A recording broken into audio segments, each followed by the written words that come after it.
koroa. Kau juga kaya sekolah yang motor mungkin kau faham, kau sudah faham, kau dengar hamil, kau kor, sudah faham kisah, mereka kau mesak kau kor melof, kau kisah, tu define o fonua se paniki o Amerika.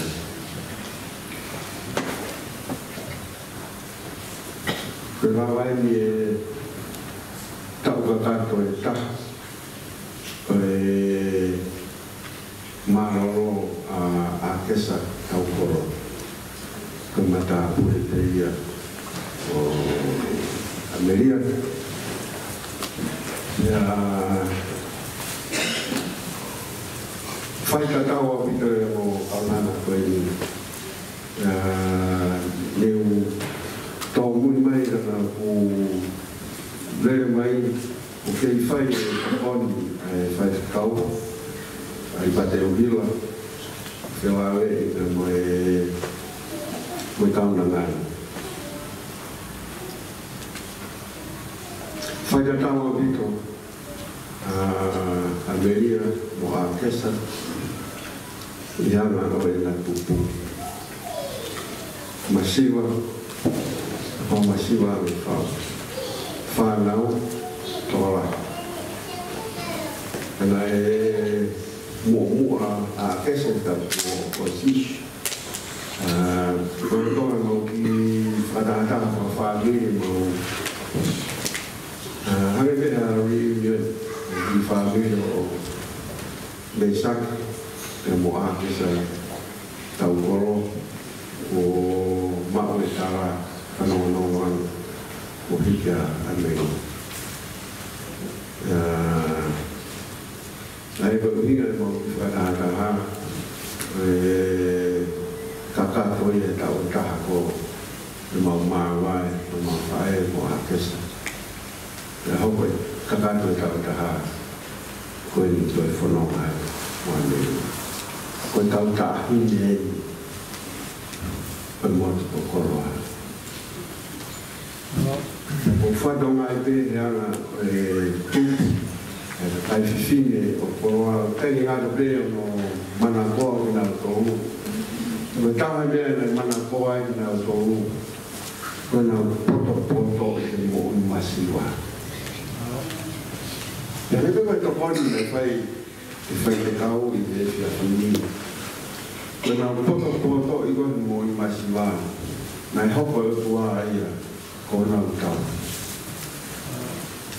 Whanau tō lahi a Ameria. Whanau tō lahi a Akesa. Koe ana koe lofo siofi. Hika I lama I o mahino ke kai tō lahi. Ko haki ini tō si pe he whanau. O kini I tō si te a takai e whamiri, e nau lama siofi. Te lama peo mahino e nau tō. Nā nau wharawa o tō. Te lama whewhe e au I tō, hange o Ameria. Whanau tō la, ui tō, ke I ako e whanau, e lama peo a tō. Hanga whewhe, koe wheu I.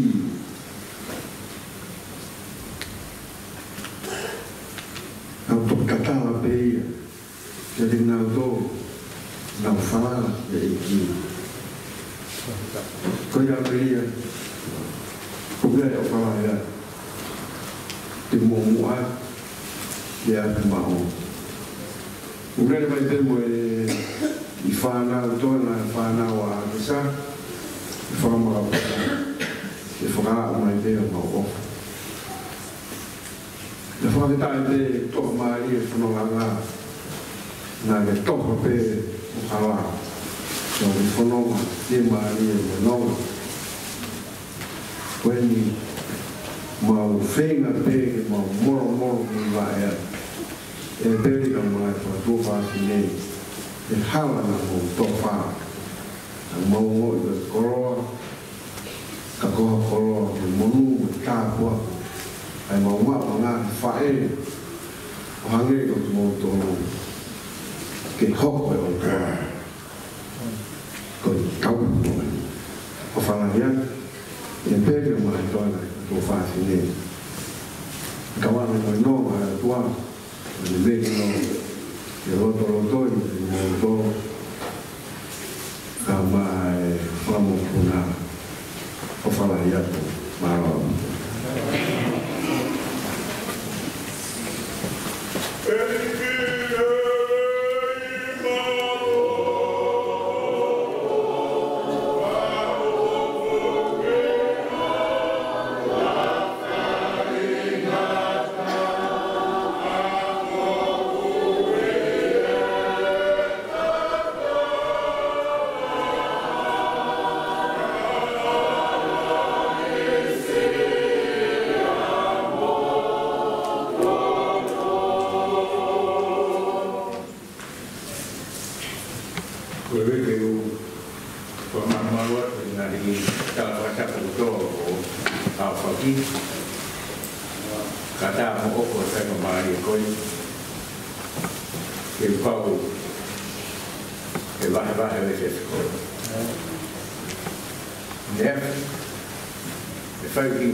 kamata ke rea koe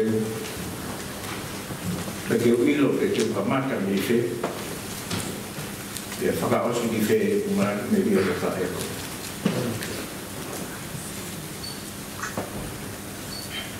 koe whika ua o e whanau a me rio noa ko e telefoni Taimina maroe matamai mau o buta o mato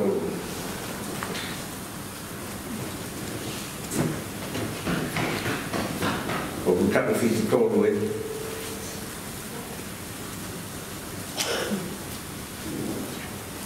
mas mau fonoma mai me mau fai e tau no fu Nei, dat mag je weer fai. Nee, ook in de tijd. Hoe kon nog voor maken? En voor je toch op 5 fine. Dat we wordt aan het aan. Dan laten we mij die toch maar afkomen. Kaya hatahan ako may mga whae. Kaya nofo e ako. Ito ko rin siya mga whae. Ito nga silikapo, asilika o sili ang silikapo ito mahali. Ola ba yan? Kaya kamata ngay, mauhit follow may May baba ito mata.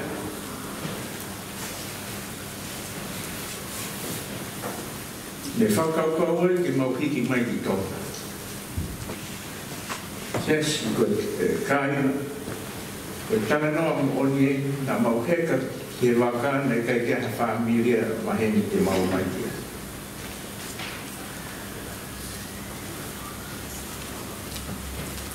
Mau tau mai ki walo whau ku wanga lea tuku. Mono kau mea hea ko. Whakate i mau tōru, i mau anu, i mau rama nofo. E ake tamai koe ano kau mea, sana ko mora mafi. Pe ame i mau tōru, te sana koe ia mau nofo no api. I habelu loko.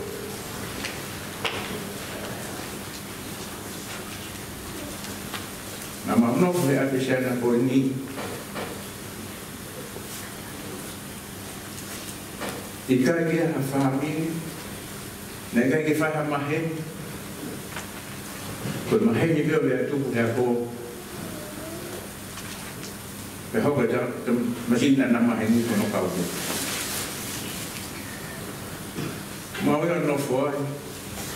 Fai a foi pana. A que tai ni. A mai que fit tolo. O la e o su que a como na mau. E kun leva pana ko na o se na wa ko. O mau ki ko ma api a vero. Ana mamere wala ngai ki fai o mau ki ki na wiki kai na o ya ko o si no si la ni na wa o e ki se ma fi to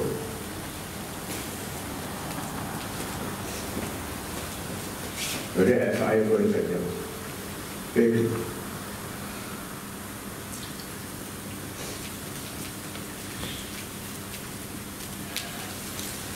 allora come a voi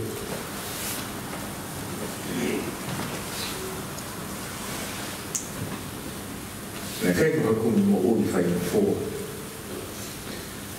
o faremo il mandato insieme la fuoco famiglia che cari tutte le slide che vi la voleva parlare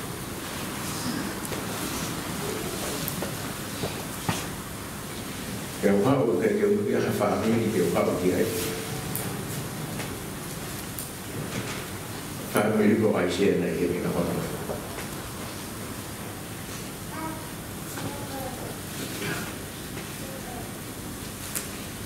vai no for a vocali si que eu vou ver tudo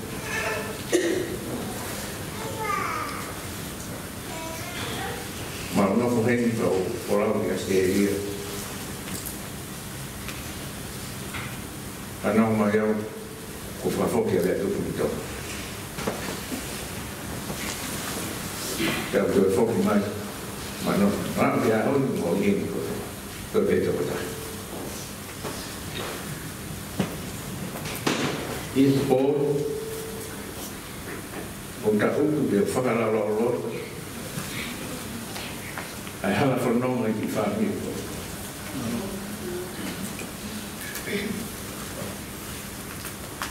e uof mo ui hangi ro bene fai che cavo de con fa e le figlie si ova con la cava e gai che mandai ne to fe tutto come di martolo fa na ua fa maka puna ma o kau e fili ko si hau au au tau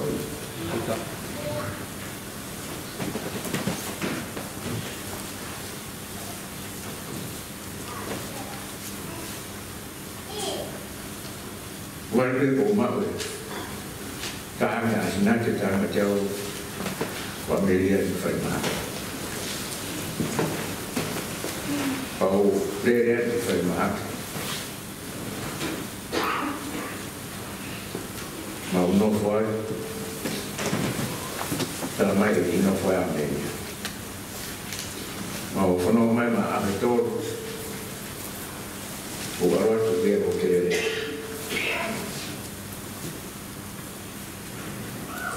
che la vedo a me un po' ma è un vero ne si può dire che dai mi trattavo quella che è cava a riga me ya per na fuoco mai per na cala un te che puga me lì cioè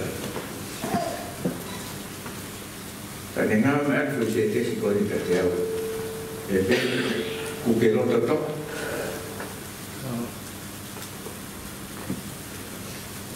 Wow, yeah, if I should go.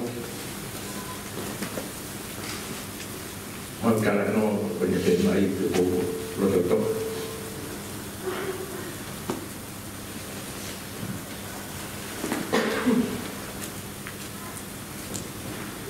Hiervoor, goed van familie voor oudering uit familie. Ik ben maar dit jaar. na te tala mai ka te o ke ilo tō whine kau whai se kau o whāngi. Pēpera, kai te unilo, tama e ka te. Toko nima kau whai se kau o whāngi. Pai te kua matala mai, ke te au. Wai whai se kau e ta, i kai te te heri o ni a se heri. Ka wani hoa pepu ke lava mai.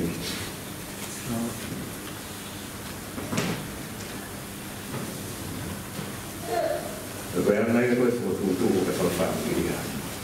Koe ni kau whai se kau, koe ni tala mai ka whawhāpiri. Koe e whakahua mai ka te au. Uroti ko ka whawhāpiri. Koe a whai se kau whai whai te huiru. E me ses, ulong, i le ngaha. Au hia o ni hei, se ne. Nā e toka pe, o hei kanga mahi. Ka te hiro rota, kui e ni kau whai se kau. Te mau whai pia o rota. Te nani mo uiat. Te pūke peka awai koe ko wāne a kau. Wāne whai se kau. Ke wāne a kau kau. Koe nā ko umai pepa, te so keo. Ua mea mo se tua tā, mea tata. Ka nā mai koe tāna no te whio, sai. Ka koe ana e te po ui. Me kai ke te po ata, hai na tāia. Nā ni roto toa. Hai na tāna se pai. E tai ki ta tau vene ke tau haa, ne ke lau mau roto pēru nā sā. Ka tau ke whito pe sā me ke whito.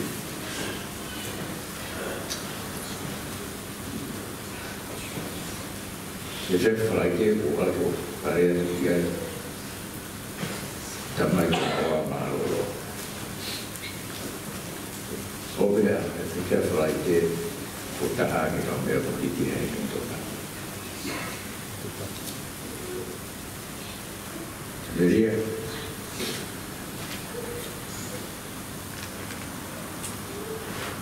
E kai ke urau au ko te toa.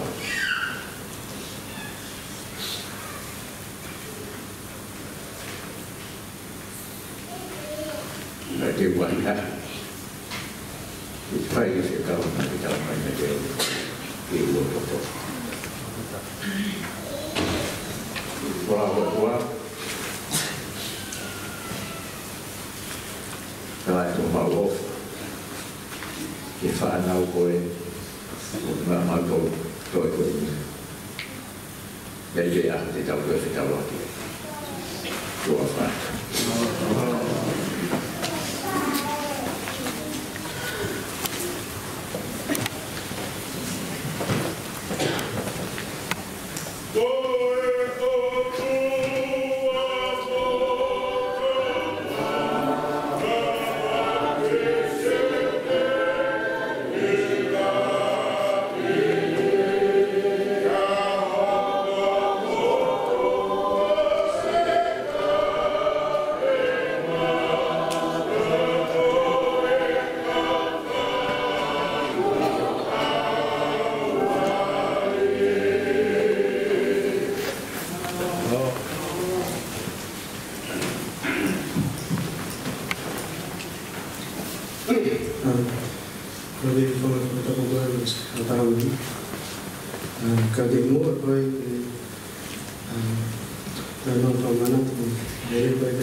Thank you everyone for taking the time out to come and give out a video. My mother is Garisha. She's the fifth in Sionia and Amelia's children. Her husband, I think, forgot to take his pills, but just gave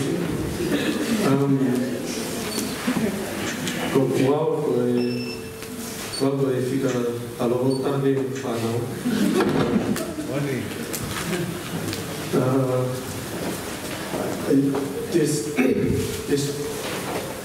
I've been asked to come up here. There's just too many memories for me to talk about, but because dying is tough, so I'll share a memory that I'm reluctant to talk about. I have a fond memory of Amelia. The days that the days when I was naughty. Amelia came and spoke to me, and she was like saying, "Oh, Raya, like, I noticed there's a letter outside your window of your room. That's okay, I'm not angry with you. But I also noticed like there's boys that just come in and out of the window, like they climb up the ladder, they climb back down." And she's like, "Oh, I'm not angry at that as well. But when is a girl gonna climb in the window?" In 2009, that girl climbed through Amelia's window and into her heart.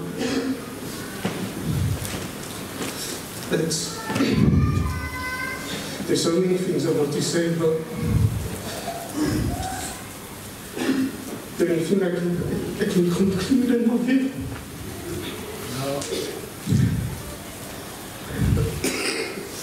Why did you go?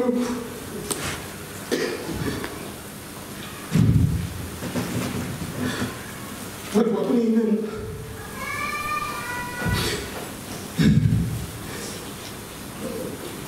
What did you leave me? So many things. I'm so angry.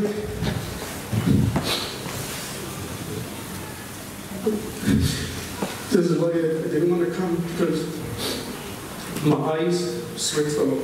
Sorry.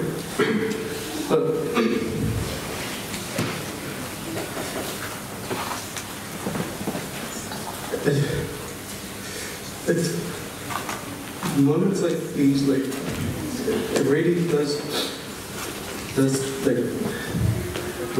test your faith. And there's one thing I've always had with Amelia. I didn't bring her any money because I didn't work.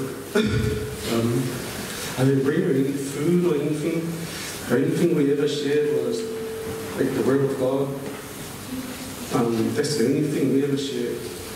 I heard last night one of her grandchildren shared family tree together. Others spoke about other things. The only thing that me and my grandma ever spoke about since she came here to New Zealand was always the Bible.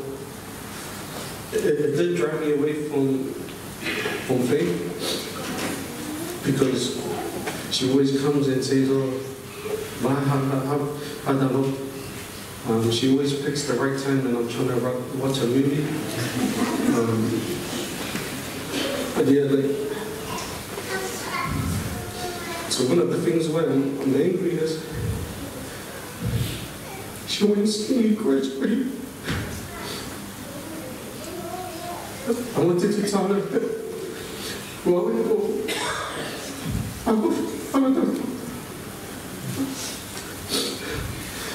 I wanted to surprise her. We're going in the power freedom if I think of it.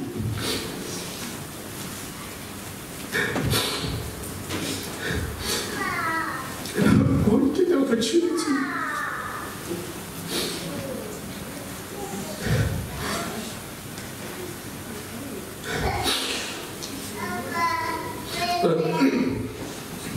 If I could just share something before I leave and go back by somewhere else.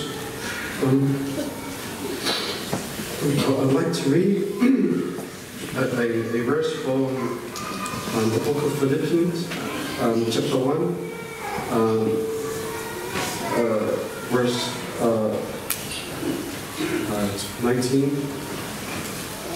And this verse, from verse 19 to 20, it's something that really speaks of my grandma throughout her lifetime, and it's something that I will carry on.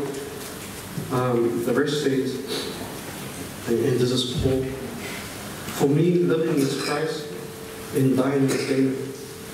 And I know Amelia, throughout her lifetime, she lived for Christ. And on Saturday, she gained. And what she gained was to meet her Creator, her God and Savior. So, to me, from this day on, I cannot wait. I don't fear death. And I hope one day I get to be as honorable as Amelia and gain my pathway to see my Creator.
Tapo ke hawhia ai, lau mani mani o ni o tau loto tonga. Whatapu ki he poto taponi.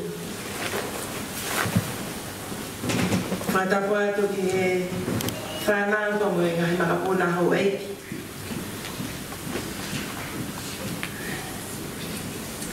Whatapu atu ki a moalare. Upunga toa. Taulepa. Fare ka matapure a Fabi. Whatapu atu ki he whahau. Whatapu atu ki he takatai whaifkau. Pehe ke ulu motu a ka koe takatai whaifkau mo e taha e whamiri. Whatapu atu ki he whineik whaifkau e apko vai nemonia. Maui whakauta, tau lua i matangi. Pea pehe ke hamo tangata ik se tua tā. Pea moe kainga o e si. O tau kau whakatahai helo whare koe. Whakatapu atu ki a te koe e pe a whamanatu. Ka risi, ka masirika. Whanau wa mga makapuna. Kau tō e whainga maari e kōlai. Kau matai koloa, a mai whine motu ai. Ki hok whonga, koe whae a Ameria, koe whine hiko maana. Na ia i hono ngai tōnga ane. Ia ia sipa, ni halau furi. Na ia i pa koe hono tangata eiki ko la kai. Pea mo se mispalaki. Se mispalaki o ko iai. O sipa e ui a paula. Si o tāu ia mome. O la kai e ui a soana. Kaina whae ki matoro.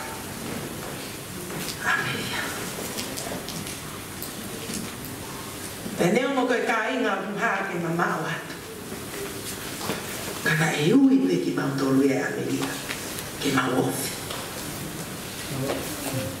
Koe uhinga ia, e whokotu atu e.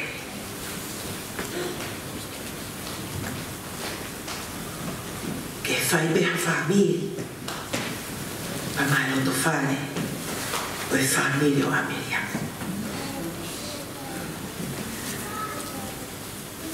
Wike ko o si, whai e tokanga ki he si malanga. Kai o la vei o kui whare maha ki whine i ki. Whetutaki ane whine i whaifkau ses, o koutou au ki whare maha ki o koutou eke koe Ameria. E matanga noa i he taimina e ia i. Te whamanatu mai whine i whaifkau e hire malanga i sāpate. Ameria une tō eke koe ko tanga iyo, a pumpompe te waki ai. Te au, awe hok te hena ke ne apoi meni whare mai, ma lele atu ia, ti whare mahaki. Ti whia whine i ki. Te apoi ku wau atu pe ko tango tumu, wala mai whine ki o puke hoku ni maa.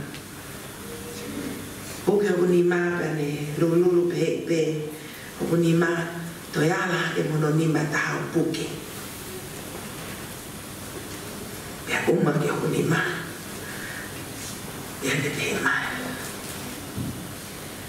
Nau mate he ofa atu ki a koe. Ko tau whehu i koe. Koe uhipe. He o whakafofa i hau whonga.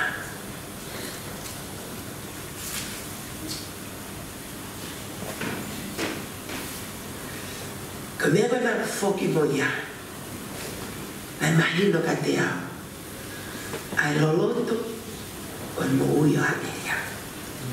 A e ne whalala o tua. E na ne loto, ke tataki ki mautoro. Pea fia e mo ui. Ha alunga o hatoko ta. O ufo i hala whanonga o e loto. Ma maloa te peri. Maloa mau whainga mari. Kai tuku ke upuke whainga mari e koia. Ke whai hata whamiri whaos. Sāmi whango fulu mālo. Koe hu whanga e o tuake a tik tau tōru mua mālo. Koe tokoni i he mamahi mātua ki ofi. Koe ai e kai te tau mana wahe. Neomo i liua mamani. Pea hiki ai ngahi mo ngā ki loto tahi. Neomo e ulu. Hohono ngahi te auna, mo tete a ngahi moku ngā e ene whakapupula. O kui ai Hawaii tawe. Pea kohono ngahi manga i bai, o ku mau fia ai kolo a Elohim. Iyo, ai potu tapu, koe nofu anga o Elion. Amen. Koe whare hūwhanga. E peri, manatu, koe whare hūwhanga, whamanatu mai Ameria. Whine ni o blahe ni ngā Sāmi. Tapu mo koe Ameria. Ko fia hoto ka, kai ata e ko lau e Sāmi. He koe taini koe nai wholahi e toi tapu ke lau e Sāmi. Lau ato e toi tapu ka ne lau mauloto mai eia. Hange ko lere hake maa. Lau ai toi tapu mo si ofi pe toi tapu ka e lau mauloto pe fide eki. Sāmeni. Whetutanga ke pēr tawa taina ko tō hake Sāmi koe. Whakakau ki he mo ui e whae koe ni. Pea urehe. Whare hūwhanga. Ai whare hūwhanga koe e nei toi toi e whae koe.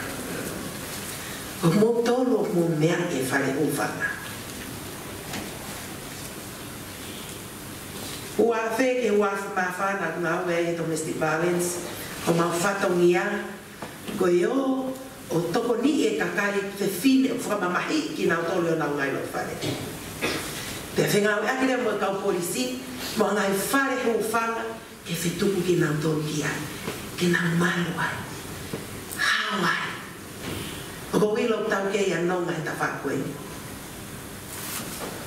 Te me ko whetuku ai kakai whewhine mo e nau whanau, nau nofo koe whare ho whanga, whai ai ho nau whawhanga. Whai ai ho nau whakawhie maari e. Whai ai ho nau whakamawhanai. Kai wheinga ke whakatupure kina nau mo'ui. Ke whakafoki mai ke ho nau whatongia whakatausipi. Ke to'o e puputu u pea tatala i rifia. Pea moe hoha a. E ngau i ko via o whai. Ka tuku ke nau nonga pe. I e whare hu whanga. O whare hu whangai. Dan maholo o mo tamai mo ke iki au pita. Pena i kai whainga ta ai a ka Ameria. Pene toi omi ha tangata. E whalala ia. Pene toko ni ia. Ono tauhi ki motoro. Kana e ha. Whaluku ki motoro e Ameria. Felupe.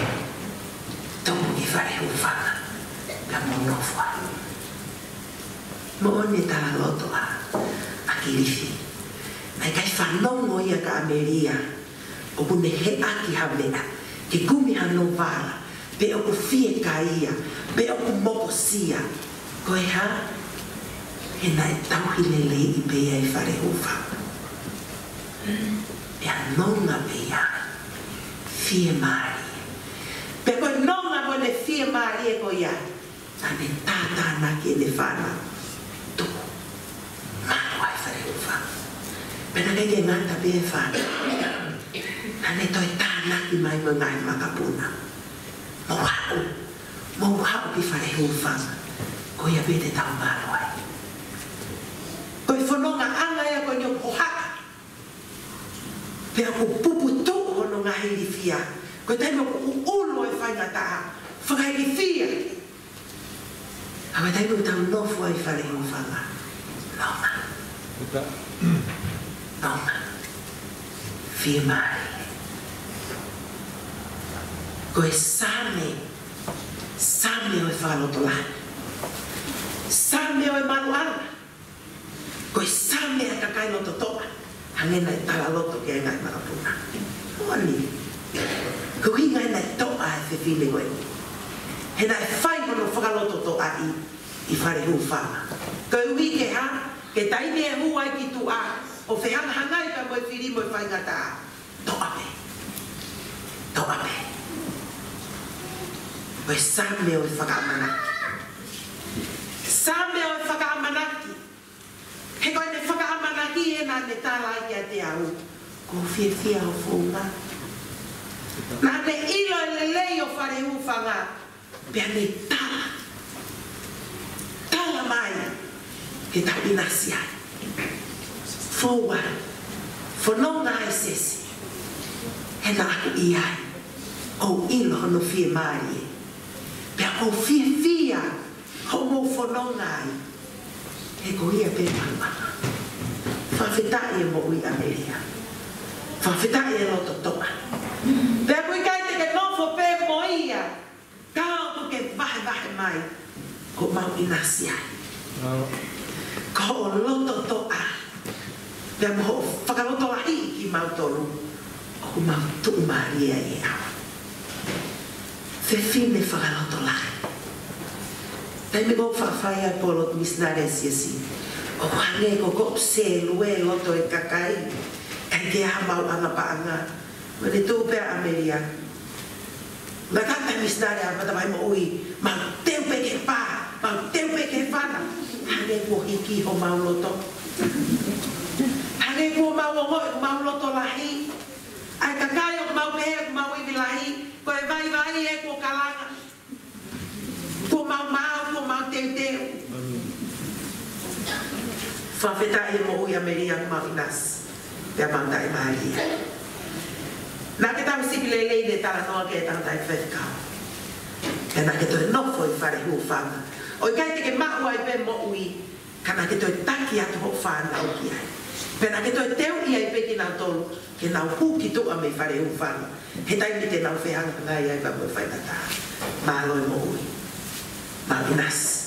Pea mā tai maari ai. E pēni kau mā ngai tō whawhine. Koe whare. Ko tau malu angai. Ko iau me teu e ki tau tō. Aho ria ko toka Ameria. Te teu ki tau hua tau tō mopo e ala whanonga. Whanonga ai mo e loto toa. Whanonga ai mo e fia fia. Whanonga ai mo e loto amanaki. He kune tata aro mai pia me he kau mai e tā. Mō hau. Haue. Ta koe me nonga. Ta koe ni o e fia maari. Iyo. Ko whare hu whangai. I hua whanta mai. Mai ala. Mai lau mari mari. Whawhalai mi te tau hiwa tōku ai. Whāneau. Ko fulma ni mau I hili. Ko hoku māma anga koe. Sisue. He la a hoku lau mari e. Sisue. Leo mo te po uria. He langi au fia. E mama peka taia. Sisue.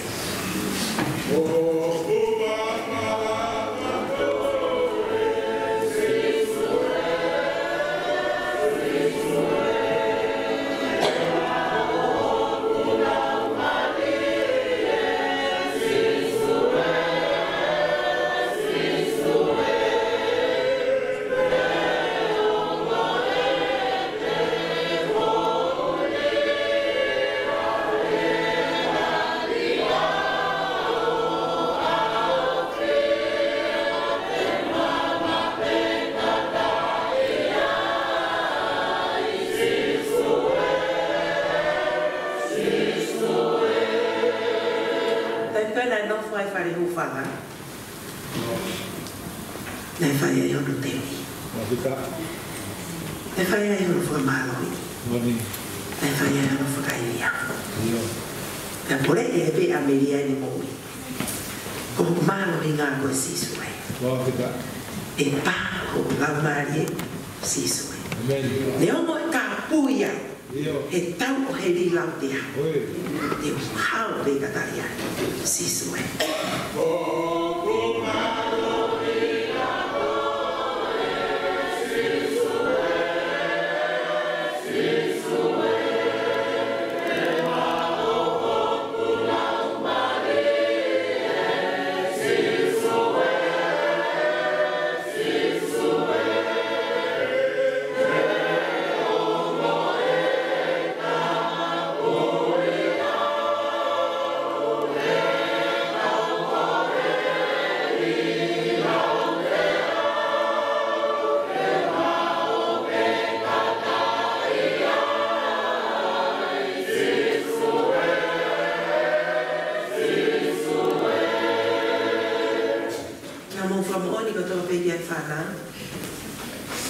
Nei kai te kume Ameriano fa.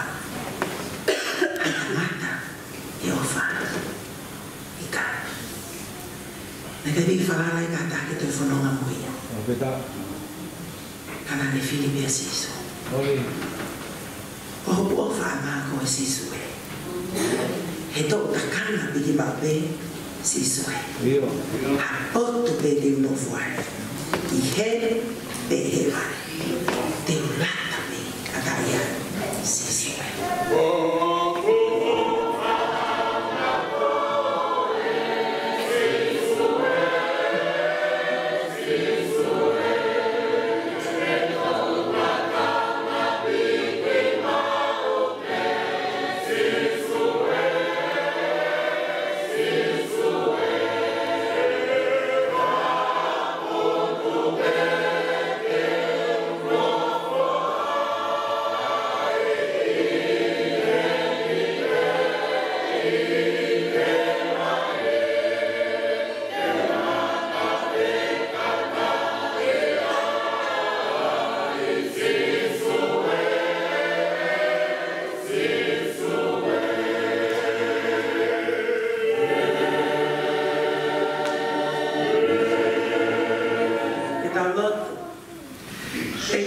mau whawhetai atu he whainga mai e o e te koeni.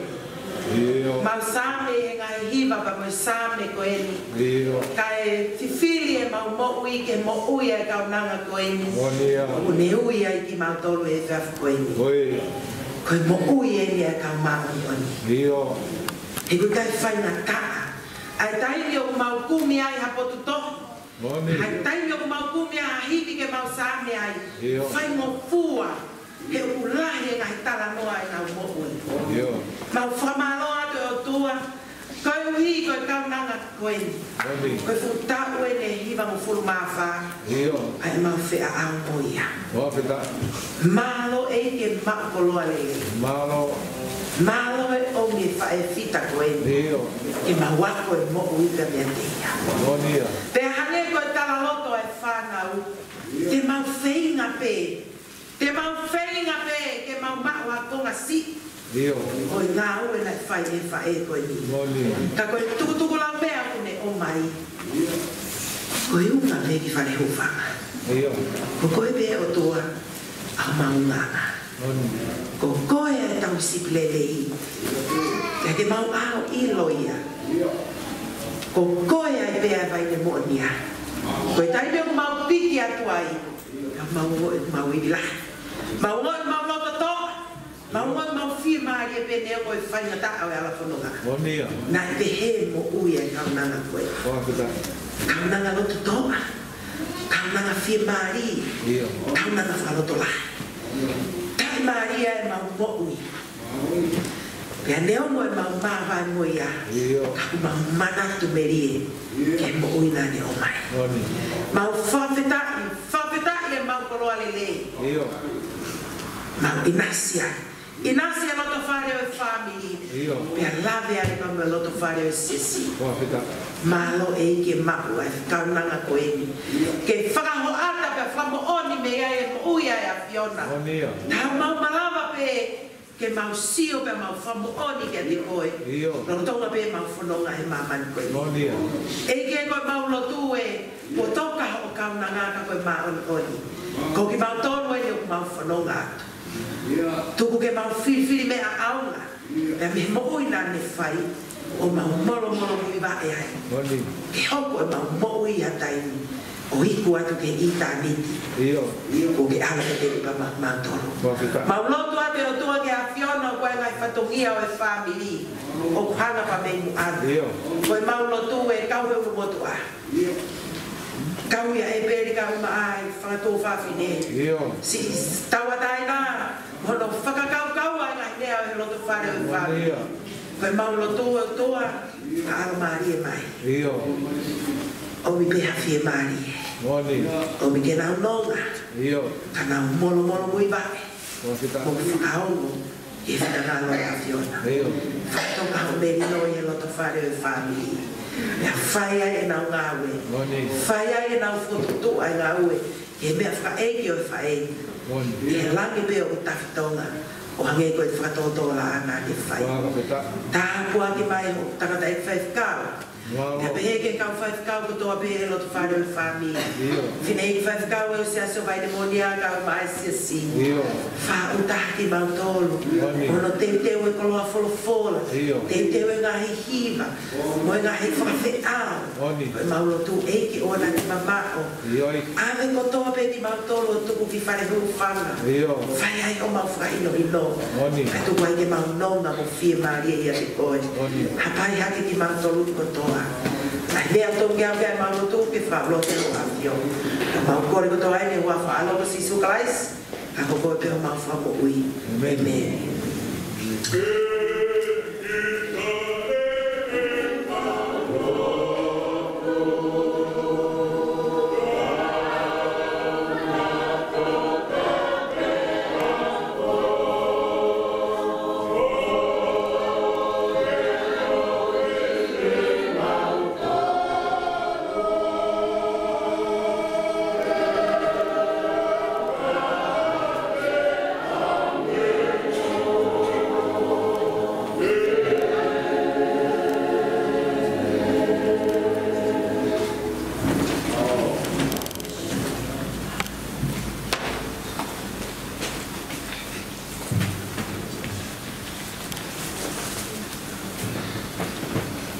whatape mo ke awhio e o toa.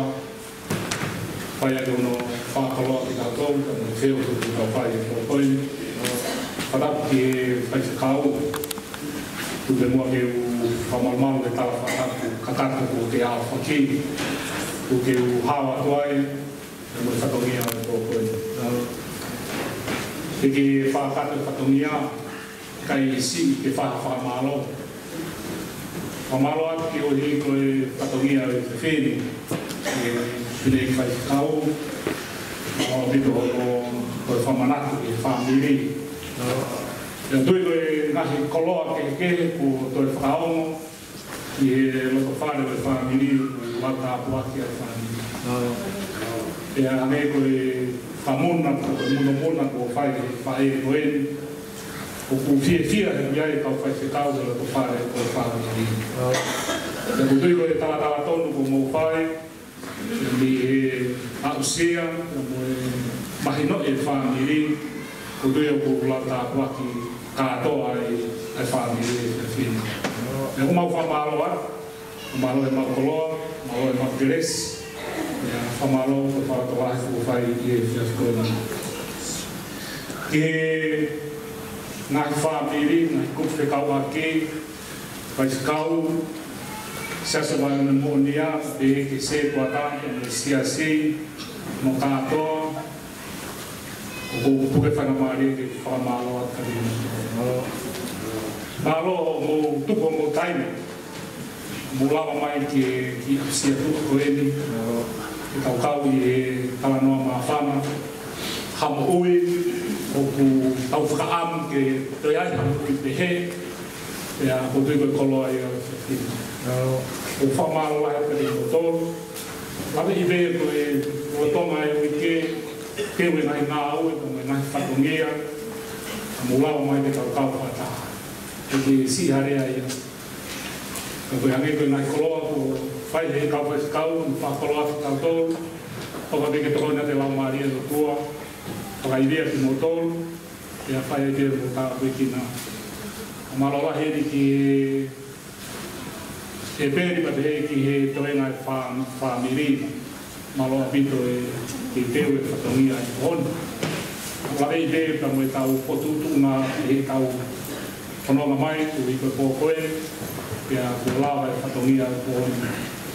Whamalola he te whamiri, pia tau amanaki ko i koe tau mea whaka e ki, e toki whakakakato no hāpō i e pōako no. Ia kutui koe pōko ia ki tau te whanongoa i kia ngai koloa.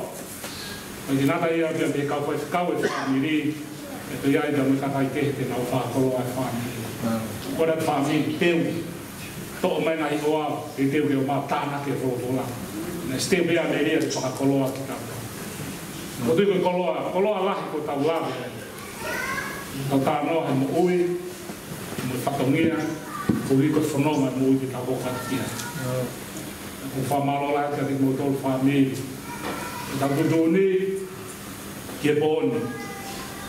So hiri pe koe ni, o kore whamore atu ki whahu, e ki he tangatai ki whaikau, e ki he kau whinei ki whaikau.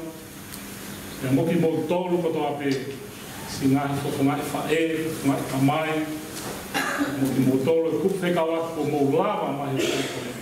Kai a mea e ke la whakahomai o mō kau ai te. O wea pe ki whai dui nei me rin wharea, o wea pe ki fo i pate taham, ki ka e ulo ia o ke hame o pate taham. O wea pe ki mea tokone o te teo e whamiri la. O kore atu, o te hua taha ia e matapā o alu ki tua. Pe pe stepu ia o kifo hangatonu pe ki laro. O ki laro kia ki tau te wea te me keresi ia. O kia ke tau tue hopa mea tau maonga keresi. Te teo peki mea tokone ke tau whamamalo. Te kahiri koe aka mo toki whanonga o malo lo. Te ui koe whatongia o pungina. Koe tau mea whaka e ki, me taimi ka tau pe, ia pongpongi, e si whahaere mai a Ameria, a pua peke laine o no, i heni pongpongi. Ia ka koe ne mau mai peke heni ko kore ati he whailoto ai whamiri.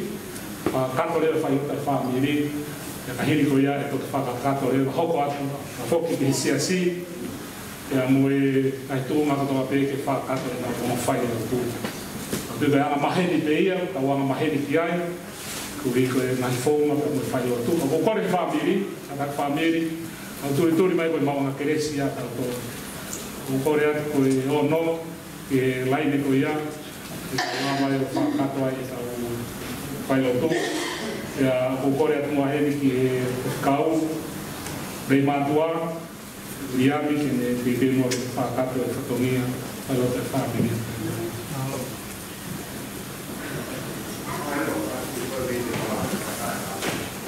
Tio whamare more ko e kā e ua e ko kore mai pe ko hiki whakaina mahi ko hiki si kā e whakahere ai a meria ki whakatata pe ko hiki whakaina mahi o di mar ko e tau tutun de te poni pa malo la ka di motor ko ne so la ki ai un de ar claro ki e kolo ila ko ke ke me me ko ne ke au ma ata malo